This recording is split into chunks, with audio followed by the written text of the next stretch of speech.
how are you striking that balance between motherhood and content creation? My son is at school, my daughter is at school as well, and I have that half a day where I really just wake up and I focus on my job and I make sure I get the most done in those hours. If you would give them advice and say, hey, like, this is when you need to quit your job and start focusing. It really depends on personality, because there are people who are ready to jump now, and there are people like me who just want to be so safe and so secure.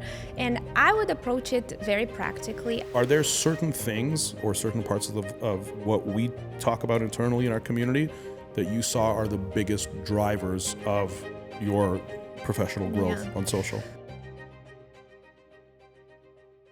Welcome back to the fourth or fifth episode of the Creator Method podcast, which you guys know I'm super proud of. Today, we've got Julia Hunt with us. Julia, how you doing? Good, how are you? I'm doing well. Julia, I'm going to jump right into things, and I'm going to read the bio that I've prepared for you. So, Julia Hunt is a wellness and lifestyle creator who shares practical home tips, non-toxic swaps, and an authentic perspective on motherhood. Over the past 15 months, she's grown her audience from around 17,000 followers to more than 128,000, while making the leap from a traditional full-time job to becoming a full-time creator. And to me, the big moment was when you put up that reel celebrating moving from being a part-time creator with full-time employment to being a full-time creator. So that was a big moment for you. That was a big moment for me. Julia's consistency, creativity, and ability to connect across multiple content pillars from wellness to home organization have fueled her momentum. She has also drawn on Creator Method as part of her journey, using the tools in the community to support her growth while carving out a distinct and steadily expanding presence online. Julia, how's it going? You've come here all the way from Atlanta. We were talking before the cameras rolled. First of all, how do you like being in Miami? I love it here. It's very nice. I love the palm trees, the sunshine. I feel like there's a lot of opportunity, but at the same time, still a very laid-back vibe, which I'm all about. It is a laid-back vibe. It is a laid-back vibe. I agree with you. I want to jump into your story because, I often, when I talk with various members, and you're and you know that I do this, and I know that every time I talk about you in regards to the Creator Method and the progress that you've had, I know you're always going to see it. Like, I know at some point you're gonna see it when I talk about it, either on a podcast or when I'm hosting a lunch, or when I'm on a stage on one of our summits. And I often use you as an example. But before we kind of dive into your progress, you've made obviously huge strides in about 14 months, from about 17,000 followers to 128,000 followers, and not just the follower count, but everything associated with it. Again, the jump from traditional employment to being a full-time creator. But I want to kind of go back to before all of that, and I want to understand your kind of personal journey up until that moment when you decided, hey, I'm going to be a creator. And then from there we can take it. But I just like to know about you and kind of your story. Okay. I guess we're going far back. As far back as you like.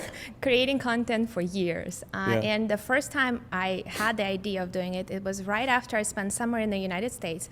I was 18 years old. I got back to Russia and I was like, you know what? I feel so free. Like, I don't care what anyone thinks. I just want to do YouTube videos. And I still remember my first YouTube video was about weird facts about me, which was genius for someone who don't know who I am, but why don't I post some weird facts about me? And I remember someone even commented and said, let me share this video with everyone, it's so valuable. And I genuinely didn't understand what they meant by that. You didn't understand what they meant by this is so valuable. The facts about you. Yeah, exactly. But you know what? I think it was like a necessary step for me just to get out there. I really was inspired by the idea of doing whatever I wanted. And so then I moved to America and vlogging. How old were you when you moved to America? I was 19. Did you move here on your own?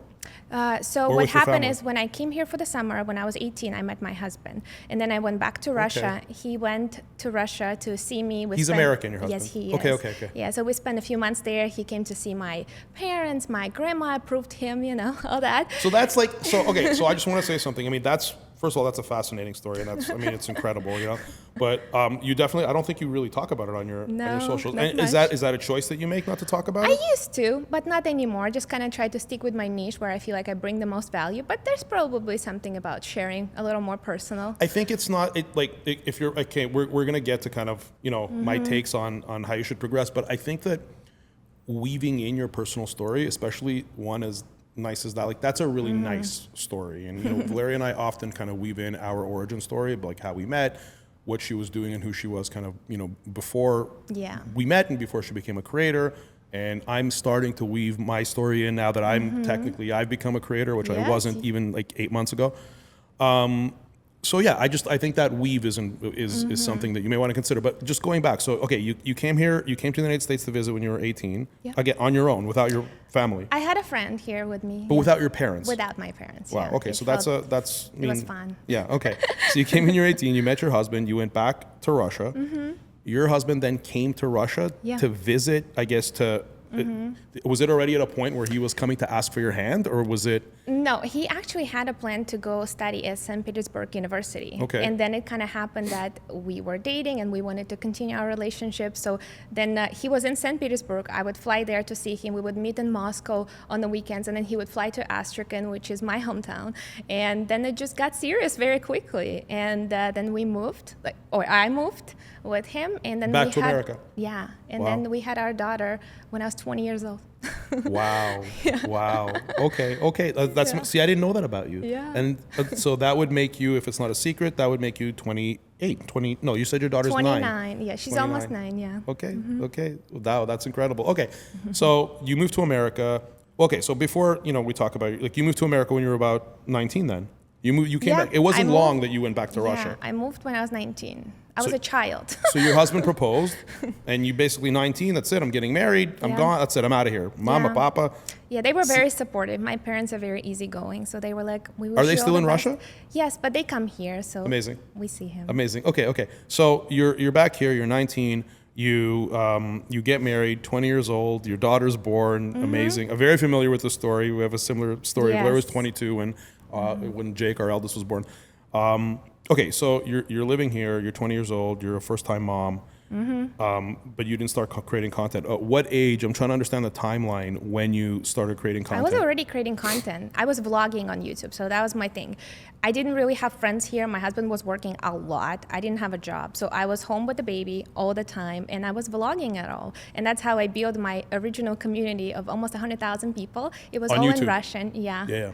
And then eventually, I just started realizing that I need to shift it all to English. Actually, Valeria was the reason I did that. I created a whole new channel in English because I was so insecure about my accent. I was making lots of mistakes, which I still do. I already caught myself making one mistake right now. But you know what? I was really in my head about it. And then I found her, and I remember I spent a whole week binging her content, and I was so inspired by that. And I found her so silly and funny, and she didn't care if she made a mistake or accent. She was just so inspiring to me. It's interesting. Out of all of the content creators who I've worked with that have accents, Valeria is the only one that I didn't have to tell her this is an advantage. She already knew. So she inherently knew that it made her funny and charming and witty and approachable and relatable and authentic. So she knew all that. So she always really embraced it. I never had to sit down with her and say, Valeria, don't worry about your accent. But I often have to do it with other creators when I have to tell them, you're completely wrong. Your accent is actually one of your biggest assets. Yeah. That you have an accent. Absolutely. I actually had a situation where a brand hired me for, it was a big job, UGC job for me back then, and they specifically said, we chose you among other creators because of your accent. Yeah.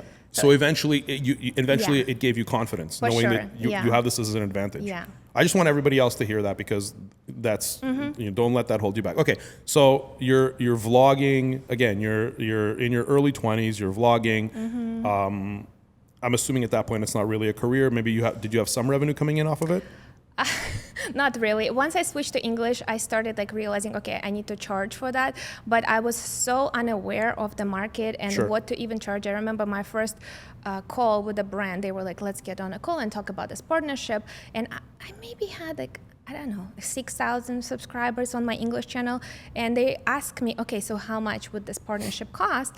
And I was like, well, I know, I'm so new, $50. Did you really say $50? Yes, and the guy was like, maybe we could have faster deliverables and we could pay you $150. And I was like, wow. That was very nice of him, by the way. That was he didn't want to. I think he just didn't want to take advantage of you, right? Yeah, so but that was I very was so kind. grateful, and I was so excited to see that someone wants to pay me to promote their brand on my channel. That's incredible. You know, it's interesting because when you and I first met, and you were at 17,000 followers about 14, 15 months ago, I didn't really consider how long you've been doing this, but I think it's important for everyone else to understand that you've been doing this. You've been like doing this for now 9 years. Yeah. I just wasn't as consistent. With YouTube, I was pretty consistent, Right. and that's why I had some momentum there. Sure. But with Instagram, I was posting several times a week here and there, really not having a clue what I'm doing. Like, I mean, I still feel like sometimes I have no clue, but better understanding than ever. Sure. And, I feel like that's where Creator Method really stepped in for me, because I was like, okay, this is serious. I need to be posting. And I remember when you said 2-3 times a day, I was like, what? 2-3 times a day? But then I was like, okay, I'm here. This is what I'm like committed to. I need to stick with it and like use this approach, and it worked. Okay, good.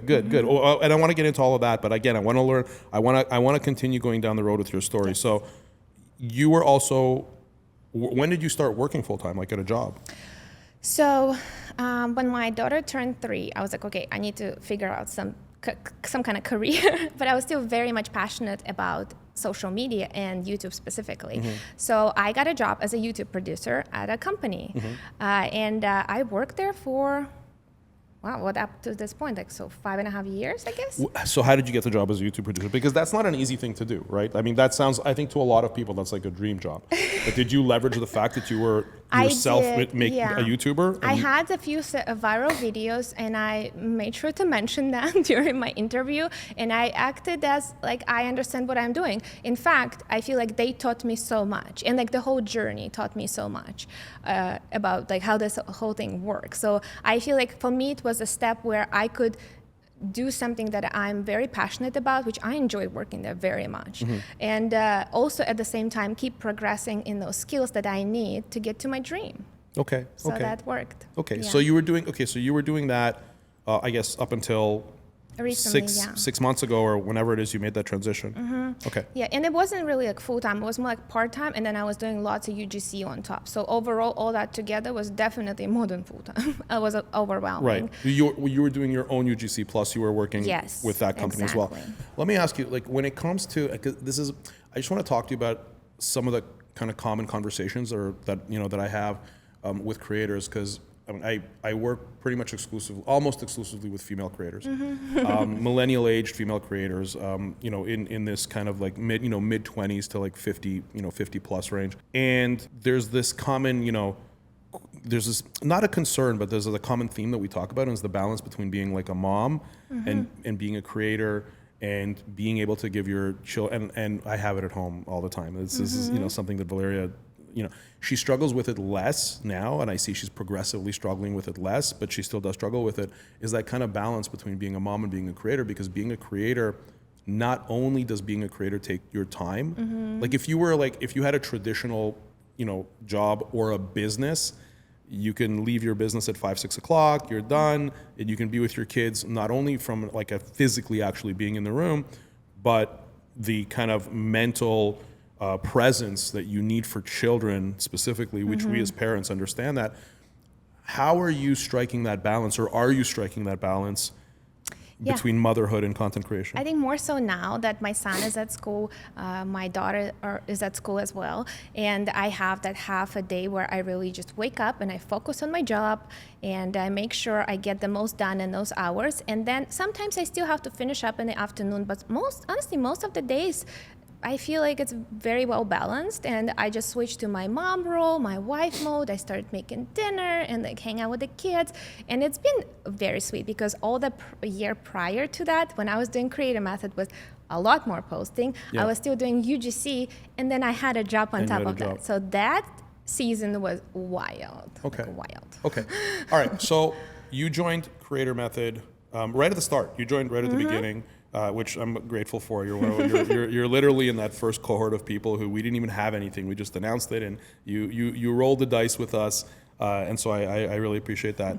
And you started. And one of the things I noticed with you is that you, like everything that we offer, you take advantage of.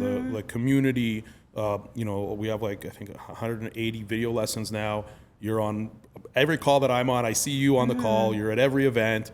And so you're really taking advantage of it. When I say like the community, I mean like you're really taking advantage of the networking. I've seen you do collaborations. So I mean, and that's great. I guess for me, I'm trying to understand that transition. When you transitioned from having your full-time employment, obviously financially you got to a point where you saw the stability, from a month-to-month basis that you could like, okay, now the income here has replaced this. I guess what I'm trying to understand is, was that a scary step for you to do, to make that transition and to give up your job? Yeah, I'm very attached to everything I do, and it was hard for me to just say bye to that chapter because I really enjoyed the job. Right. But I realized that my time should be spent here in my business, growing it. And honestly, I was there financially a long time ago, like to make the transition. But I just wanted to be very secure, and like when it's like time stat, then it's like, now is the time. And actually, Atilia inspired me a lot because she was like, what are you even doing? You need to quit. And I was like, I do? Okay, I think it's time. Yeah. Well, it's interesting. I mean, I'd like to just kind of, for everyone's benefit who's watching this, like, when is that? When is that time? Because we didn't have that. So I don't have that experience in the sense that when Valeria started, she wasn't working. We were fortunate that she didn't have to work. And she wasn't working. She was at home with the kids a lot. And then she started making content. And then, the partnership revenue started coming in. And so there wasn't this decision that we had to make. The only decision we had to make was like, are we hiring people out the gates, and are we willing to take that risk? But for many creators, yourself, obviously you're like a prime example of this. Many creators have, they face that kind of question at some point, like, do I quit my job? And I feel like a lot of creators, they don't, and they stay, a long time. So if you would like give people advice, like if you would give other creators, like our members and non-members, if you would give them advice and say, hey, like, this is when you need to quit your job and start focusing on it. Because before you answer that question, I have a feeling that once you quit your job and that time opened up, not only the time, but the mental bandwidth that you were then able to reinvest back into your own personal brand, I believe you started seeing even more accelerated growth. Absolutely. On all metrics, followers, revenue, everything. Yeah. So in your mental state got a lot better. And your mental state, well, you're juggling far less things. I guess it's something that it's a real risk that people have to take, right? How would you suggest that people kind of take this leap and know when to take that leap? Like, what would be your best advice for that? I honestly think it really depends on personality, because there are people who are ready to jump now, and there are people like me who just want to be so safe and so secure. And I would approach it very practically. I would save up a cushion, make sure this revenue is consistent, at least for like 3 to 4 months maybe, where you're really seeing, like, I had a spike and then I wanted to see that momentum going. Yeah. And of course it's ups and downs, but overall it's still a lot more than I was making before. So I was like, it does make sense right now. And it did. And then it honestly even like encourages you more, because you're like, now that I'm doing this full time, I really got to make this work. So then you double down and then you see even better results. So it's scary, but it's so worth it. You just got to make sure it's time. And did you, so thank you for that. Did you find that after you made that transition, you were able to, well, you obviously invested more time and effort into your own personal brand now. You shifted all that effort. Did you find that you were able to create kind of more and kind of quote unquote better content, which is very subjective, but did you increase your volume of content? Actually, no. I decreased the amount of content I post, but I'm very strategic. So I try to not think too much right now, and I create a plan for myself and say, this is my strategy. I print it out, and it says exactly what I need to be posting in what niches, like let's say home tip number 1, home tip number 3, family vlog, whatever it is. And then I stick with it, and I try not to go back to analyzing anything until it's been like at least a month of me doing this consistently. And it's so hard. But really, I feel like I thrive when I think less. So I need my brain, but I don't need my emotions. Does that make sense? It does make sense. And it's something that I've been talking about a lot lately. So I want to dive into something a little. You just said something really interesting, and I want to dive into it a little bit, is that what I find that happens with creators is that they ignore, or they don't pay enough attention to the skill that they need to have in order to actually progress, and that is being a better artist. Yeah. right?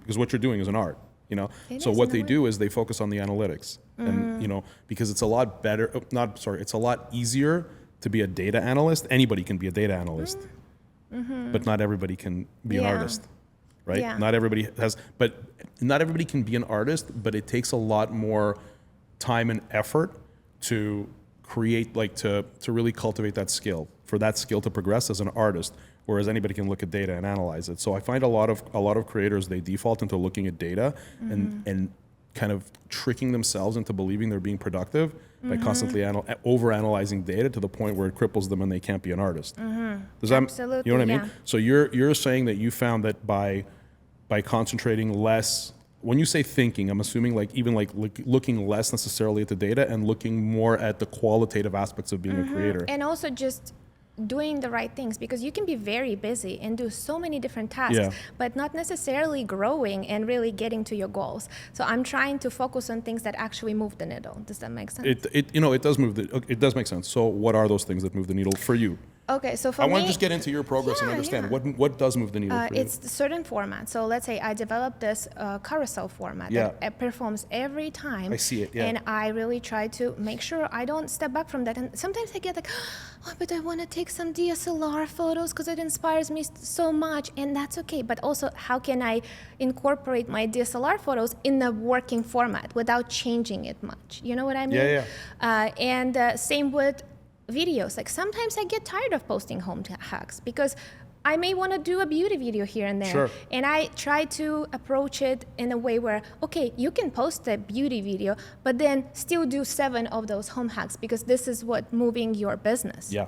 Yeah. And it No, is a it's- business. Like it's the amazing. emotions need to stay out. You and I are so kind of we're so on the same page with this because this is what kind of we you know what I've been talking about for years, and the fact that you don't have this fear, and a lot of creators do. They have this fear that if they do, let's say, home hacks, such as like what you do, and that's what they do, that like they cannot do a beauty video because that's it. They would confuse the audience. There would be a mass exodus. Everybody would unfollow them. They have this fear of that.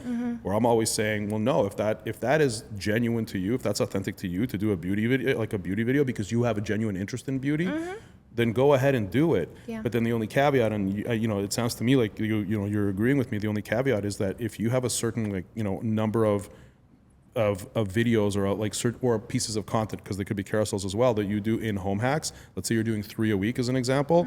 Continue doing your 3 a week, but there's no reason to experiment with another 1 or 2 or 3 posts a week Yeah. on doing things that are completely unrelated. You could do fashion, you could do beauty, you could do travel, you could do short form comedic, really whatever you want to do. And we actually, like with Valeria in the last almost 9 years now, we built her personal brand based on this premise that nothing is off limits. As long as, again, the caveat is that as long as you are doing the base content that you want to be known for and you want to grow into. Absolutely, yeah. And so you agree with that. Yeah, absolutely. So And you're open to experimentation. I am definitely open, but the thing is, I'm trying to stay away from shifting my entire strategy because I just woke up and think that cleaning hacks are not fun anymore. You know what I mean?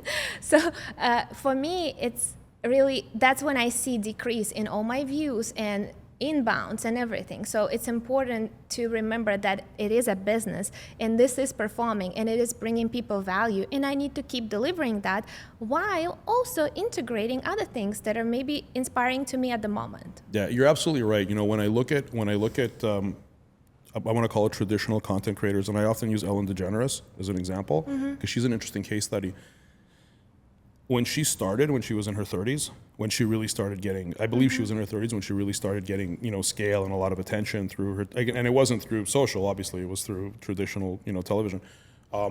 She was doing like her funny dances and all that. And now where she might be in her 60s now, but even on the later stages, like her few final episodes, she was still doing those dances. And I remember speaking with Valeria where there were certain types of content that she would get kind of like, I'm not really into making it anymore, but it's still content that, like it resonates and this and that. And I would say to her, I said, do you think Ellen likes doing these dances at 55 years of age? No, but she still does them because it's still, you don't have to pander to the audience completely, but you also can look at it like it's also kind of my job to do these things. So you will likely outgrow home hacks, but to keep it to a certain degree, as You know who I always make an example of? Madonna. You know, like the artist Madonna. She, if you kind of think back to her career, how many times she reinvented herself to stay relevant, right? So as she evolved as a human being, she also knew that she has to do a combination of like her own personal involvement, and so her own personal involvement is reflected in her content over decades, as well as keep certain things that she was known for from before that it still resonate with people. Yeah. So it's that balance, right? Yeah, absolutely. It's finding that balance. Yeah. What type of other content do you think do you see yourself evolving into? By the way, I just want to mention, like, you're super young. Like, you know, we just ascertained that you're 29 years old. So you're super young, you know, and when I think of personal brands, I'm not, like, you know, when I'm considering your personal brand and I'm looking at your socials, I'm obviously thinking of who you are today because we do live in the present moment, and, you know, but at the same time, I'm thinking to myself, you know, what does, like, you know, 45-year-old Julia Hunt look like, and what does that brand look like, and what is she going to be doing with her career? Because 45-year-olds are still super young, by the way. I just want to mention, I'm 52, so it's still super young. Yeah, I definitely see a lot of homemaking in my content still. Yeah. I'm very passionate about it. I have that energy in me ever since I was young. Yeah. And I think you may see me going into gardening or more cooking. Eventually, maybe some kind of line for home goods or, you know, decor or bedding, something that sparks. My question to you is, are there certain things, like certain actions that you took or certain parts of what we talk about internally in our community that you saw are the biggest drivers of your professional growth on social?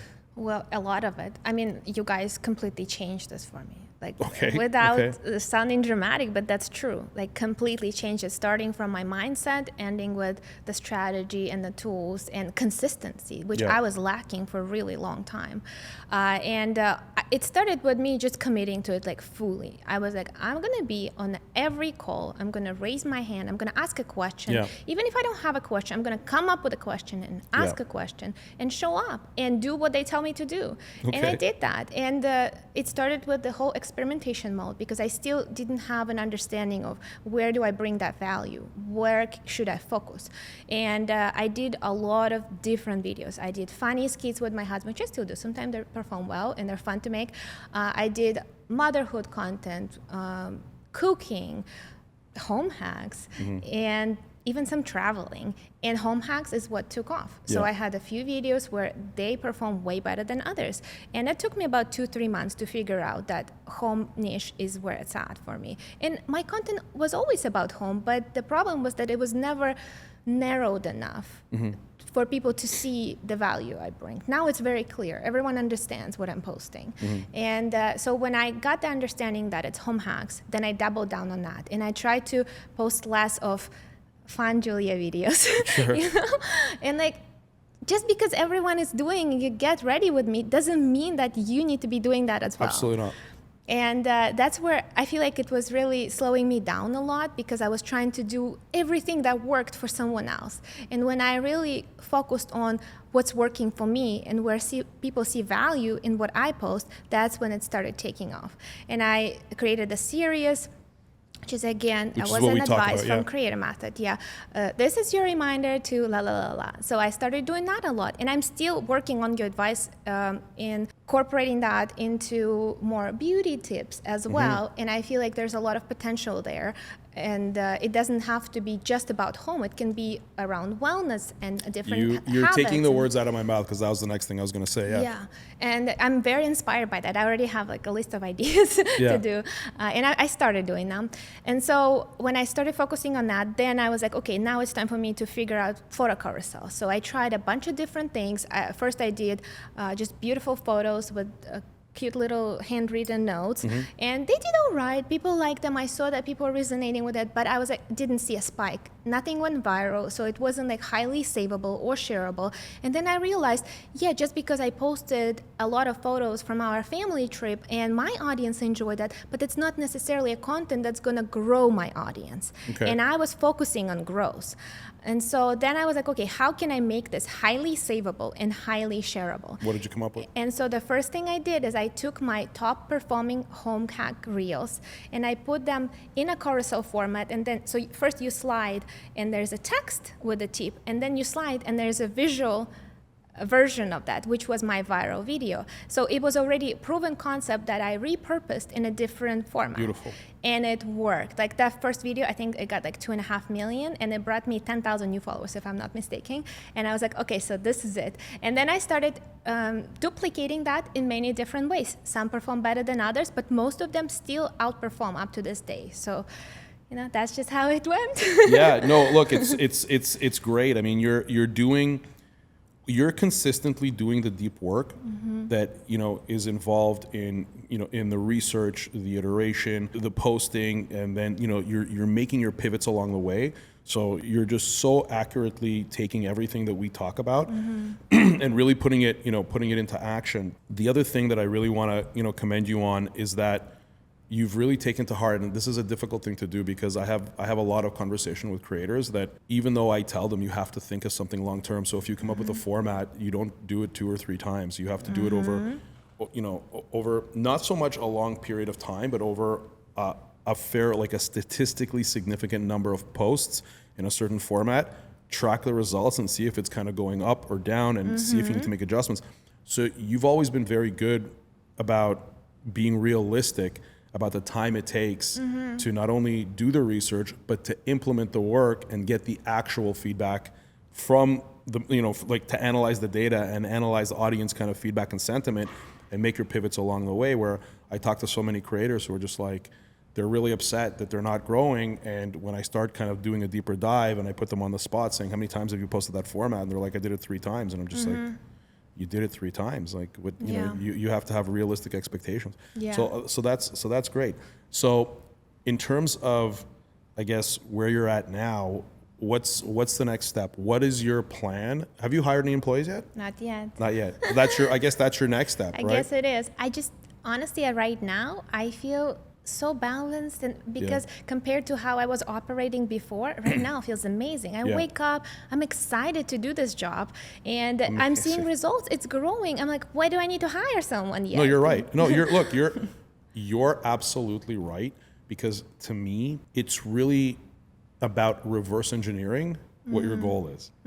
So right now, you're in this beautiful kind of like, you know, place where you're managing it. You've learned how to manage it. You've taken kind of all of the skills of like being in a community brings you, and having all of this insight and being in the room. I think it's also really important for creators that it's really strange. So I'm just going to take a little tangent and then I'm going to come back to it. But like, it's really strange because when you look at like doctors, lawyers, any profession, home renovations, anything, they have groups and associations, but for whatever reason, content creators, which are expected to be able to create community online and to appeal to people globally through their content, they themselves don't have these groups. And I think that, you know, that's why we have Creator Method. So you're in a great place right now. And it sounds to me like you are. And I think that we need to kind of reverse engineer what you want out of this. So I wouldn't even say change necessarily anything. And to your point, don't go off trying to hire employees right now, because the benefit to you doing what you're doing is number one, you're still seeing growth. I mean, I see it in your metrics, and you're still getting, the longer you hold like this, and while you continue growing to the point where when you hire, it's going to be either to get your time back for your own mental health, and to potentially grow even more. But the longer you stay here, there is a certain advantage to staying in here as well, because you're continuing to learn and gain experience in all aspects of the business. So even things like the accounting side, like the invoicing, the accounts receivable, meaning going out and collecting, creating all of those processes that you're currently doing, negotiation, well, all of these things, production, editing, everything, you're end to end, you're doing it all yourself. So you're learning all of it. So when it does come time, when and if, because you might be happy, by the way, here. This could be your thing where this makes this keeps you happy long term. This keeps you financially stable long term, and you may never want to hire an employee. And by the way, that's okay too. I'll probably get there eventually. I Well, would that's think. no, but it's a whole other thing, right? There's a whole other level of like, potentially stress and miscommunication, and that's a whole other thing, which that will be there for you when and if you make that decision. But what I want to say is that the longer you continue down this track and in where you are now, the more experience you're getting in all of the different facets of what this business, you're what's called a solopreneur, like a solo entrepreneur. And when and if the time does come that you want to expand and hire an employee for the purpose of growing and getting more scale, you will be so much better suited for it because you'll know all the jobs. So let's say you're hiring somebody to do sales and you're going to be like, I know this. You can come to me with your sales experience, and then I can tell you what's involved in sales in this particular industry for my particular business. So you'll have that ability. If you hire an editor, you're going to be like, you already know this because you have that experience doing it on your own. So I think that's great. But let me ask you something. What is your goal? So if you were to map out 40-year-old Julia, where do you see 40-year-old Julia in terms of what your life looks like on a day-to-day, because now you're going to have much bigger kids. They're going to be teenagers. And hopefully one more. And hopefully one more. That would be wonderful. Yeah. That would be wonderful. What do you see your life like professionally? Well, that's a great question. I don't feel like there is a finish line or even the aim line, and I'm just trying to enjoy the present moment. I really enjoy the way life is set up right now, and I feel very grateful to be able to do this job. It's so much fun. I feel like it combines so many different skills and passions of mine, even like those carousels. That's like the little inner graphic designer I have. That I actually went to school for architecture, so we did some of design too. Nice. So I enjoyed that. Then there's like some artistic sides and photography and videography. I enjoy editing. I honestly enjoy all of it.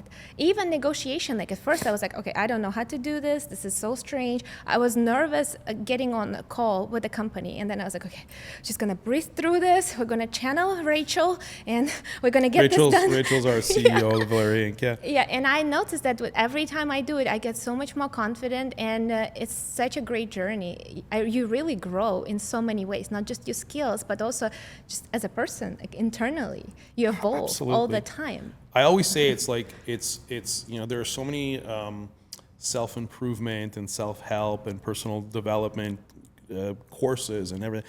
I think the best thing you can do for personal development is become a creator and succeed at it. Yes, absolutely. Like that to me, because I see it with Valeria, right? Valeria was, she was incredible when she started when she was 26 years old, but now she's about to turn 35 and she's just so grown into herself. Like she's just, Definitely. Like I'm so proud of her. I have to say, like, just to take an aside, like when we sit down in meetings, whether they're internal meetings or external meetings, I was talking mostly like years ago. Now it's mostly her, and I'm just sitting there. I'm just like admiring my wife, ladies and gentlemen.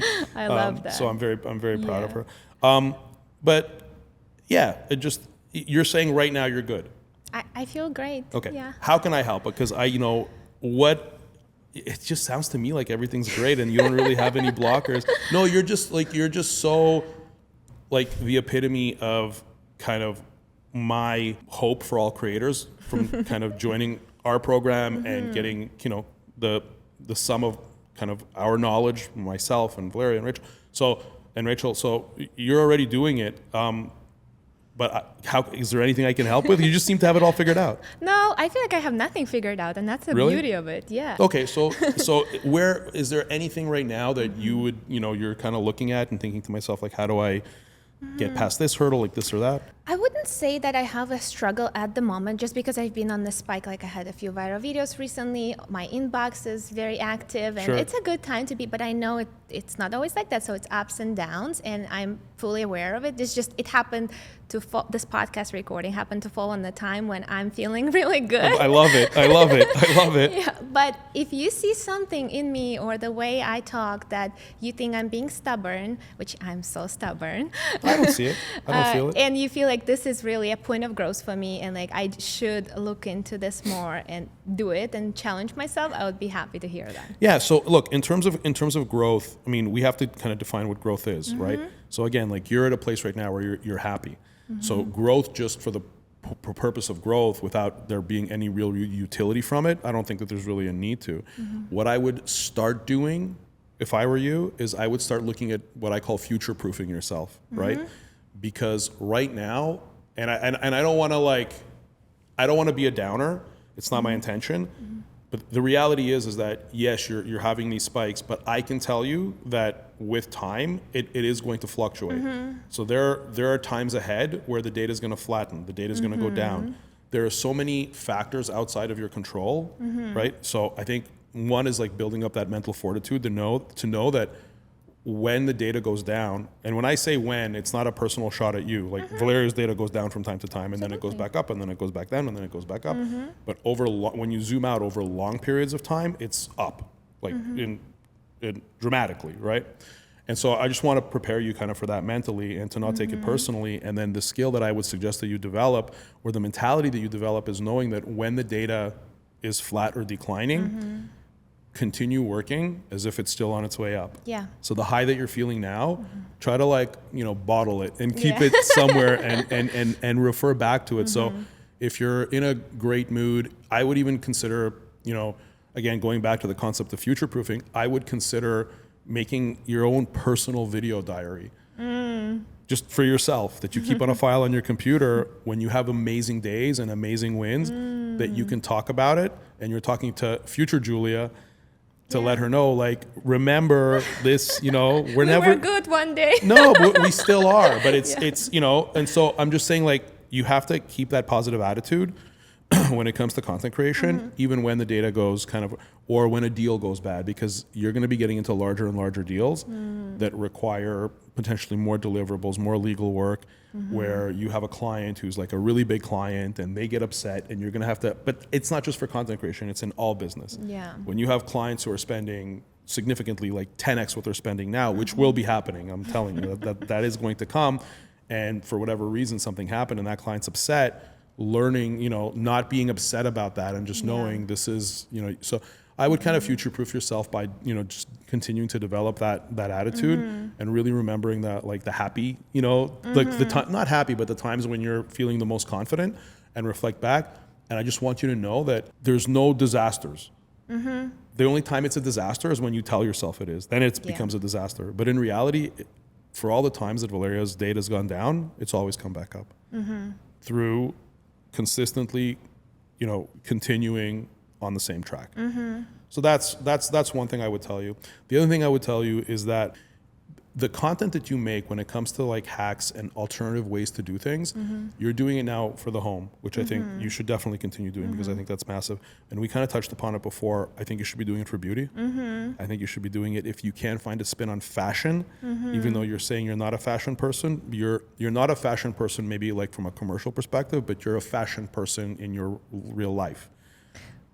Yeah, that makes sense. I can see that. Your outfits are intentional. You don't go to dinner. But when you ask and say how many times a week your outfit is intentional, it's your go-to question. I asked that question. Yeah. For me, it's once a week top. Yeah, but I just put on my loungewear, and maybe that's where it's at for me, cute loungewear. And there's nothing wrong with that. There's nothing absolutely wrong with that. Yeah. But all I'm suggesting is, look, if you don't have an interest in creating a reel or a carousel with your outfit, then don't do it. Yeah, of course. No, I do it every once in a while where, for example, today I was getting ready and I did pre-film that outfit because I was planning it, and I was like, well, this would be a good video to post. And I talked about creator economy while doing it, which I'm so passionate about. So I'm finding ways to incorporate that more. And it's definitely something for me to explore. Well, I think even something as simple as low lift as when you go to dinner with your husband, have him do a photo shoot in front of the restaurant. Yeah. When I say a photo shoot, just take 10 quick photos, and then you have a carousel potentially of 3 or 4 photos. And so that, again, completely up to you, but I think that's something that you may want to start kind of delving into a few other topics.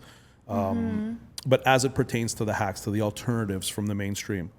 So that's what I would suggest that you do. The other thing that I would suggest that you do is, and maybe I don't see it, but if you were doing it, then I think I would see it, is that, what are you doing for stories? So for stories, I try to show more of personal life here and there, but also still giving value in my niche, because I noticed that performs really well. So I try to do a mix of both. And I would say percentage-wise, it's probably 50-50, or I try to make it that way, because I understand that a lot of those people who followed me, they don't really know me that well on a personal level yet. And I want to make sure that they still get value out of my stories, instead of just me showing them my life, because I don't know if it's that valuable for them. What I like to do with stories is I believe stories is where people can get to know you. And the reason you want people to get to know you, because they will be invested in your content that provides them with value to a certain degree. So your content provides them with value because it shows them alternative ways to do things that are just smarter ways potentially to do things, cleaner ways to do things, and that's great. But they will exponentially feel that they're getting more value from your content if they feel a personal connection with you. And when I say personal connection, I'm not suggesting you start putting out content that, or like you overshare to the point where you feel uncomfortable about it. Yeah. That's not what I'm suggesting. But whatever you are comfortable with, I would definitely share it. Like, so for example, if you see any of my stories, it's like me in the cold plunge, because I'm just passionate about it. And working out. Right? And working Yeah. out. But like, our 10-year-old, he started getting into cold plunges with me. So that's it. Now and here's what's interesting. And here's, I think, the takeaway that I want you to have. When I meet people, and they have been following me on social media for some time, and I'm meeting them for the first time, they'll tell me, they won't say to me, hey, I love the video you made talking about how a creator should optimize this thing or the other thing. Every time they say to me, hey, you and your son are so cute when you guys do workout together, or, oh, that trip you took with your wife looked awesome, right? They always mention a personal thing. Absolutely. They never mention the professional side, meaning they'll quietly consume the professional side, like the professional content, if it's applicable to them, but that's not what gets them to keep coming back. Yeah, I can definitely see that, because I get comments about, I love the video of you meeting your dad at the airport after you haven't seen Which him. I love too, yeah. Or with my mom, and like the personal stuff, or like something funny with the kids, which I don't share much of them anymore, but even like a funny story.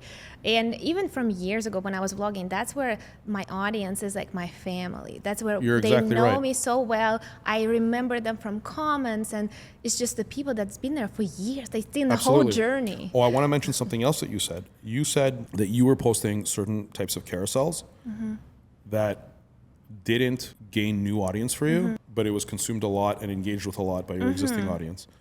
So I want to tell you, I want to mention to you that it's equally as valuable to continue engaging your existing audience as it is to gain new audience. Yes. It's actually more valuable, because if you draw a parallel to a rule in business that states it's easier to retain an existing client than to get a new client, right? Yeah. So you want to make sure that your existing clients, if you kind of equate like clients in business to your audience and your community on social, to clients, you do have to be putting out a certain amount of content. And when Valeria puts out like, let's say, a bunch of content, let's say she puts out, like recently she's been doing a lot of carousels that have been getting a lot of engagement in terms of like likes, saves, shares, and all that, and comments with her existing audience, and the percentage of new, like, people outside of her audience is very low.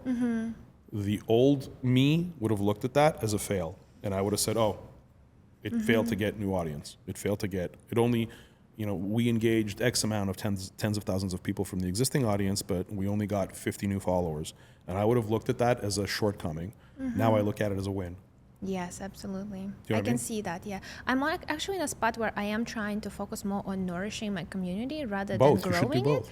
But it's still growing, so it's good. Yeah. But I see that your point for sure, and I'm trying to do more vlogs. And when I'm posting a mini vlog, I know it's not optimized for virality, and that's okay. absolutely okay. Yeah, I'm doing it intentionally to connect deeper with my audience. It's important. So I mean, those are some of the tips that I have, right? Is just, experiment with new formats, and specifically has how you can take like this concept of hacks to other aspects. Quite frankly, that women like that, where that's why beauty and fashion are definitely, so there's that. And I think you've got a huge opportunity in parenting hacks. Parenting hacks? Oh, Parenting hacks, not so much like, you have to be a little cautious with this, because I'm not necessarily suggesting like if your kid throws a tantrum, you don't want to like, throw your kid under a bus and tell the world that they did something wrong. But I'm talking about things like how you pack their lunch. Yes, I've been wanting to do that. Yeah, how you put, let's say, an air tag, where you put the air tag on them, how you're tracking them. Like maybe some ideas you have around, curfews or you know, what you think about sleepovers at other people's house. Like I don't let our spicy. kids, I don't let our kids, like I have like, there's one family that I let one of our kids sleep over at. I'm not a fan of sleepovers understand. at other people's homes for, you know, probably reasons that you understand why. So I'm not a fan of it, but to your point, you said spicy, and I agree. It's somewhat, I don't necessarily think it's controversial, but you're entitled to your own opinion. But what's going to happen was when you make that, if and when you make that statement about not allowing sleepovers and you give the reasons why, when you do that, you're going to have a whole like group of people kind of talking badly and saying all this, but it's good. Yeah. It's not a bad thing. That's the type of controversy that I would welcome, kind of in your. I think I just found a safe zone, like because I mentioned that to Valeria in one of our calls, because home tips is such a safe zone. It is. Because like, what can you tell me? You don't like my home tip? I'm gonna be okay. Like I think I will survive this. But if it's more personal, where it's like my opinion, especially like in something that's really important to me, then I can take it more personally and think about it, you know, and it kind of steals my peace in a way. But it is a point of growth for me to learn how to just disattach, and that's okay. They have their opinion, I have my opinion. It doesn't define me in any way, and we move on. When you say, you made a statement just now when you said it takes my peace, it only takes your peace if you give it that, if you personally give it the power to do that. I'll tell you a couple of really quick kind of like stories. In the beginning with Valeria, we got a lot of negative comments about our age difference, right? Everybody was freaking out about it. Everybody was losing their minds. And I looked at it and I always thought it was just so funny that somebody even cares about. Why would you care? Like it's so irrelevant to somebody who's not me and Valeria. Like what difference would it make?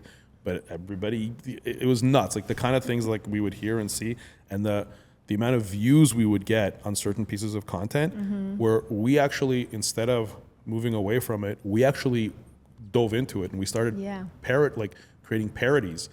Right, we did this one thing when she was like, it was like text on screen, and we were doing like a little dance or something. And she said, yeah, like I married him for the money. And I did like, just like really laying into it. And the thing is that it started getting circulation outside of her core audience, and people thought she was being serious, right? So it's funny because her audience who knew her already, they were looking at this, and she understood that she was making, they understood that she was making fun of all of these, you know, people who were making these comments, but people who had never seen her before saying, you see, she's admitting that she's a gold digger and that she only right? Yeah. So I just think that there's nothing wrong with, as you progress, to open, you know, certain topics up. Yeah. You have to be careful with it. We try to stay away from politics as much as possible, which I think is probably a good idea for you too, to stay away from politics, but definitely talking about your opinions on like children. Anyways, that's just I mean, we have a 12-year age gap. I should do that too. Why not? You know, why not? Why not talk about dance. it? Well, you can make him dance, but you can definitely talk to your audience about your opinion on it. Yeah. Right? I have noticed that before. Last year for our anniversary, I posted like kind of like a carousel with photos of us and then some lessons I shared through 9 years of marriage. So I think, and it got a lot of engagement. Like I remember seeing the spike and I was like, oh, people care about this. Like it's interesting. So there's definitely more for me to explore. They do care about it. I think you should just open up a little bit more to the point where you're comfortable with it. But, you know, again, what we're really seeing is that it's that personal relationship. And like I mentioned, no one's stopping us to talk to us about like the professional content. No one's even coming up to Valeria saying, oh my God, that outfit that you had last week. And these are videos, but you know which one they stop us about? It's actually our producer over here was telling me about it. The one where I was in the cold plunge and Valeria came out with two identical shoes and telling me that they're not identical. That video on its own, metrics wise, has tens of millions of views, but that's what resonates with people, right? Anyway, so that's kind of my suggestion to you. Yeah, I like that. In terms of that, Julia, thank you. This has been great. I really appreciate it. Look, and I just want to say, like from a personal and a creator method perspective, I really do want to thank you because I and it's no secret, I often use you as an example of somebody who went from here to here because of the work that you put in, because of taking advantage of everything that we do. And, I'm really happy that we met, and I'm happy that you're a creator method member. So thank you so much. I couldn't thank you enough. You guys truly changed it all for me. Wow. Well, honestly, it makes my day. Like I often talk to people about how this is literally my favorite business that I've ever done, and I've done a lot in my career. and this is by far the one that I just enjoy the most. And the amount of satisfaction that I get from if our work, mine and Valeria's and Rachel's and our entire teams, if our work can help people to kind of progress and go, then that's just everything to me. Yeah. So it really shows thank you. that you found your purpose in it. Thank you. Well, it shows that you found yours too. Thank you. Thanks, Julia.